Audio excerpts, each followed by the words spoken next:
Anger in Iraq after Saudi Arabia attacks a paramilitary umbrella group with ties to Iran. Riyadh accuses the Popular Mobilisation Forces of targeting its oil facilities.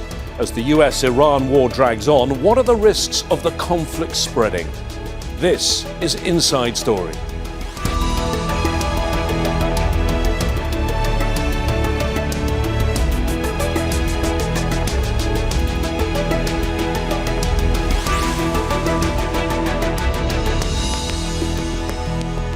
Hello there, I'm James Bays. The war in Iran has taken a significant turn even as the Memorandum of Understanding to stop the fighting is supposed to be in progress.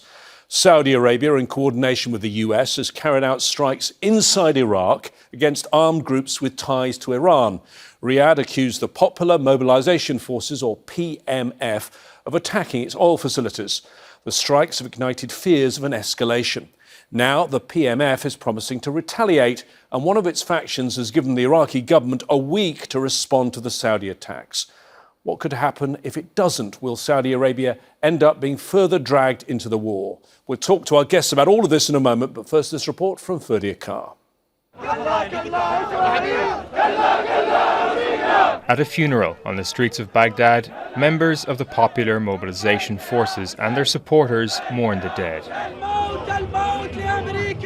The PMF says at least 20 of its fighters were killed in joint US-Saudi strikes on Tuesday. Several advisors from Iran's Revolutionary Guard were reportedly killed too. Saudi Arabia says the attacks were in retaliation for drones launched at its eastern province from Iraqi territory. Riyadh also says it's not seeking escalation, but its participation in a joint operation with the US military marks a widening of the conflict that began on February the 28th. Fighters in Iraq say a response is inevitable. They have threatened what they call US tools in the kingdom. The government in Baghdad has condemned the strikes as a violation of its sovereignty and postponed a visit by Prime Minister Ali al-Zaidi to Riyadh. After the US-Saudi strikes, a faction within the PMF has told the government it has until August the 6th to, quote, demonstrate it can defend Iraq's sovereignty. Last week, the Saudi-led coalition in Yemen carried out strikes on the Ansarullah Houthis, the first since a US-brokered truce 4 years ago. The group responded by targeting Saudi oil facilities. In 2023, Saudi Arabia and Iran restored diplomatic ties after talks mediated by China, helping to largely end years of fighting in the region. Now, as the offensive against Iran continues, that fragile détente is increasingly under strain. Ferdia Carr, Al Jazeera for Inside Story. So lots to discuss on our programme today, and the guests who are joining us on Inside Story, well, I have Muhanad Seloom here in Doha with me. He's an assistant professor in critical security studies at the Doha Institute for Graduate Studies. Joining us from Baghdad is Ahmed Rushdi. He's head of the House of Iraqi Expertise Foundation, a policy think tank and research organisation. And also Ahmed al-Maimouni is in Riyadh. He's head of research at the Rasanah International Institute of Iranian Studies. Thank you, all of you, for joining us here on Inside Story. Let's start with you, Muhanad. We've seen a lot going on. After a period of relative calm for a few days, a lot going on in recent days, and clearly what's happened in Iraq and Saudi Arabia seems to be the new bit to me and what we're going to focus on. How serious is this? Well, this is a very serious development, but let's not forget that this is not the first time that Saudi Arabia been targeted by armed groups from Iraq or in Iraq. And the first time, I think, that is related to the current, if you like, situation, the last 10 years or so. It was in 2019, in May 2019, when some armed groups in Iraq fired at Aramco, particularly in Al-Bqaiqa and Al-Khres. And then Aramco, that's the oil facilities in the east of Saudi Arabia, where all of Saudi Arabia's wealth effectively comes from. Yeah, probably the biggest oil company in the world. So this oil installation was targeted first in May, and then second time it was targeted precisely by reportedly missiles from Iran. So this was followed again and again and again by attacks coming out of Iraq, and Saudi Arabia responded without declaring that it has responded, at least over the last 12 months, responded with military force inside Iraq. This is the latest round, but this one is the most serious and most dangerous because it's linked to an ongoing war, confrontation between the US, Israel on one side, and the Iranian government on the other side. Now, Saudi Arabia has been very clear that they don't want to be drawn into this conflict. They do not want to participate in it. But if these groups continue to target Saudi Arabia, they would have to respond. Maybe I will end with this. It's really hard for Saudi Arabia to take action. And the reason is, if they respond now, just like they did now, and targeted Iraqi PMF or even Iraqi armed groups, then these armed groups are not under the control of the Iraqi government. Despite the fact that the Iraqi government is saying that the PMF particularly is under control, it is not really. And there's so many evidence that would support what I say. And it comes from Iraq. If they do not do that, then they wouldn't be able to establish deterrence. And these groups might take more action, might target Saudi Arabia. So it's really not easy for both sides, especially that the new Iraqi government is in good connection or good relations with DC, and they're trying to expand the relationship or re-establish it with the GCC. So I don't see them, having the good options, if you like. Okay, we'll look at the PMF, the Popular Mobilisation Forces, in more detail in a moment. But we've got two Ahmeds today. Ahmed in Riyadh, if I can ask you, you're a former retired Major General in the Saudi Armed Forces. It's clearly a big move by Saudi Arabia. I have to say, I've read repeated reports at the beginning of the war that perhaps Saudi Arabia had been involved in some military action before. I mean, is that at all credible? And even if it is credible, the fact that this is this time being signalled so loudly is obviously significant. Well, first thing, thank you very much, James, and hello to Dr. Ahmed and Dr. Muhammad. It's a really serious escalation what is happening these days, and it's a very, very delicate situation for both Saudi Arabia and Iraq. Especially, it came before the supposed or programmed visit of the Prime Minister to Riyadh. Indeed, Iraq is very important neighboring Muslim and dear country to us, and we take our relation with Iraq is seriously, and I think the government of Saudi Arabia pay a lot of efforts to support both the keep repeating the prime ministers, including Al-Qademi and then Mohammed Shia Sudani, and the current Prime Minister Ali Zaidi, in hope that we can revive the good relation and gain the opportunities among those two countries. Unfortunately, what happening is what is happened, and what has been happened, as Dr. Muhammad mentioned, is that they keep unresponsible attack against the Saudi oil and oil facilities. Seems to be that these militias expecting that this will not have any response, and they keep repeating this despite the promises from the government of the Iraqi government that they will investigate, and it's not.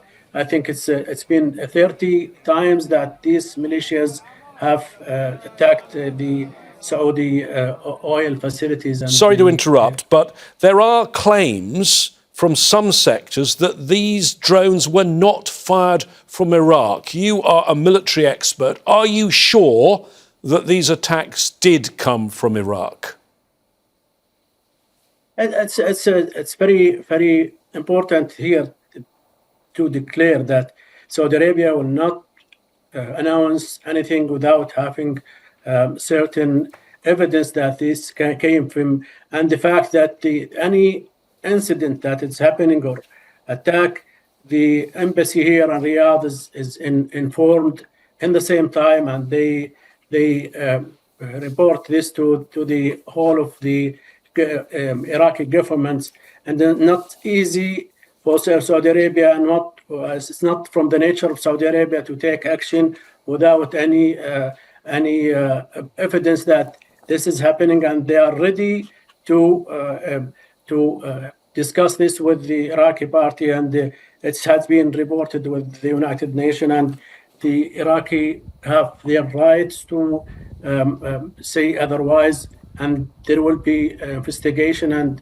everyone will have to prove that his action is justified or not. Well, let me put that point then, if you don't mind, to Dr. Ahmed, who is in Baghdad. The Iraqi National Security Advisor said there was no evidence the drones came from Iraq. But you can criticise the US and its Central Command, you can criticise the Saudi military, but they have pretty sophisticated equipment. They have satellites and whatever. Is there really any doubt that this came from Iraq?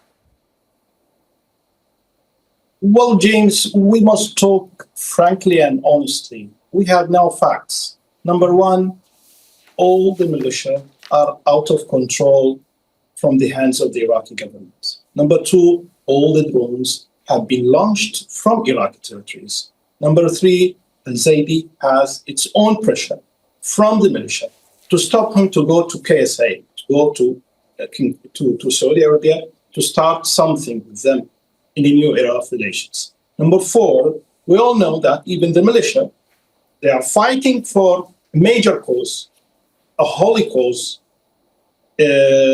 except Iran. It's Iran. All those things are facts. There's no way that we can manipulate things or start to talk in a way or another about something else. The problem is that how much the Iraqi government can survive with all those challenges. Now, also we have economical challenges that it is all focusing on the shoulder, or let's say it's on the shoulder of the ordinary Iraqi. So you can imagine how much the situation is very sophisticated for the new prime minister, who is out of the political scene. He never being in a governmental institute before. So you can imagine what Zaidi should do, especially he went to Washington and he made a promise is that in September, everything will be quiet. There will be no militia. There will be a full disarming of all militia. So you can imagine how much the situation is very difficult. If I can bring in Muhanad, we keep talking about these groups. Maybe you could just give us a little bit of background. The Popular Mobilisation Forces, it's lots of different groups, and it's an umbrella of different groups. And they became the Popular Mobilisation Forces to fight ISIL in 2014. That's when they were authorised to be this umbrella group.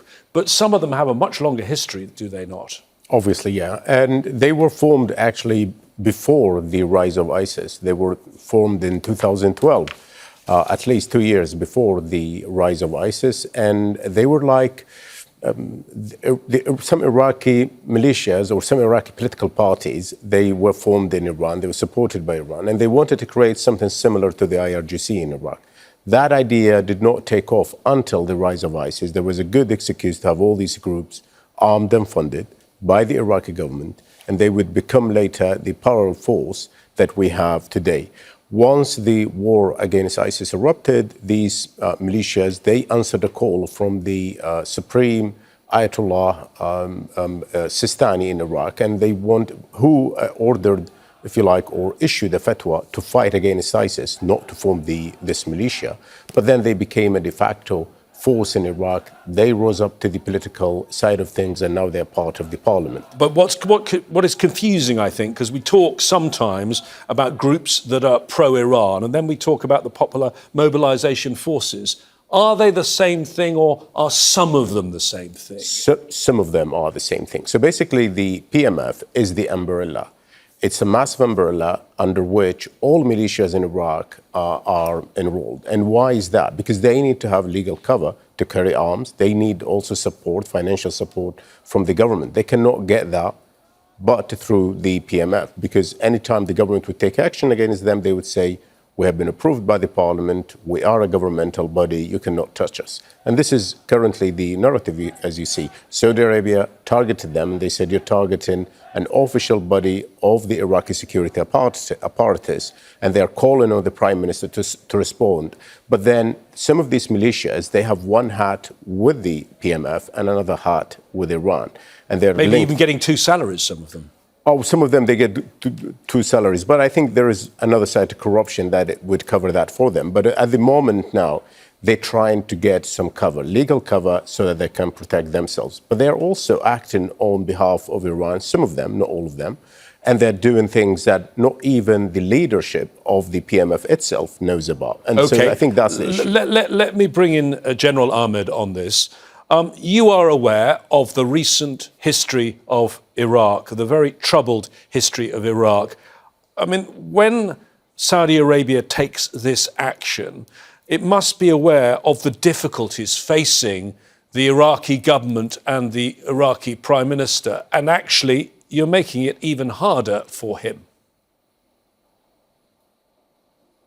Well, it's harder for us also to complicate the relation with Iraq. We tried for a decade to revive this relation, but it's not as there is red line have been the red lines being crossed here, and which is the what happened right now is that the idea of the synergy between the Houthi and the militia in Iraq, that they would like to hinder the Saudi capabilities and to deny any ability to export oil. And you can imagine how hard this will be for Saudi Arabia to accept this kind of threat, and the ramification on the whole world energy sector. It's not easy for Saudi Arabia to accept this new Iranian equation, which would like to pressure and to take it as leverage to negotiate with the United States. Okay, so General, can I just drill down on what the current Saudi position is as you see it? We know that the Defence Minister Khaled bin Salman, the brother of the Crown Prince, was in Washington DC, met Trump on Wednesday.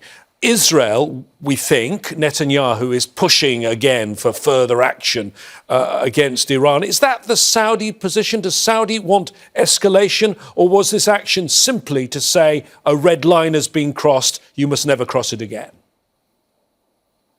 It's just I think the Saudi will not. I'm not in the government right now, but I think the Saudis trying to send a message that there has to be a price to be paid.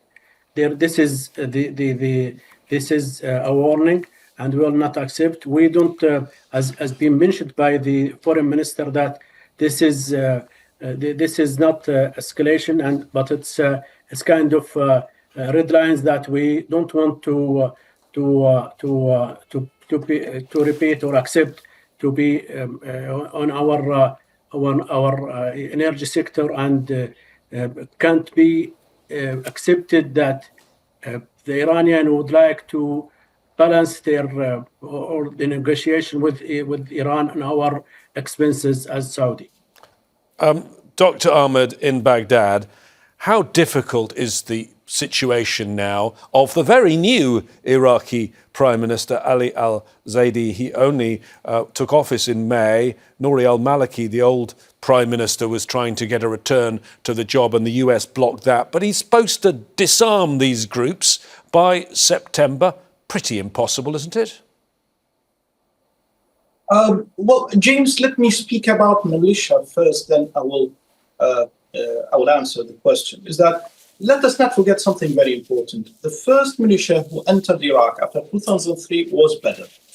and it was pro-Iranian. There was no other militia. The Badr Brigade. The Sadr made, and then the Sadr made Jaish al-Mahdi. So you can imagine, inside the Shia community, there are 3/3. We have pro-Iranian, we have the Sadrists, and we have the Marja'iyya. When Jaish al-Mahdi formed by the Sadrists, the main target was the Badr, because it is about controlling the Shia community. Then become anti-American. Then Jaish al-Mahdi, so many brigades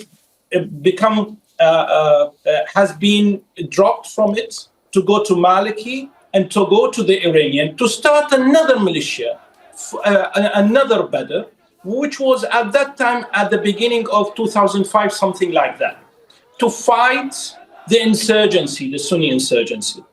Then inside the Sunni insurgency, they made something called a Waking Group, which is also fight Al-Qaeda, then fight all the other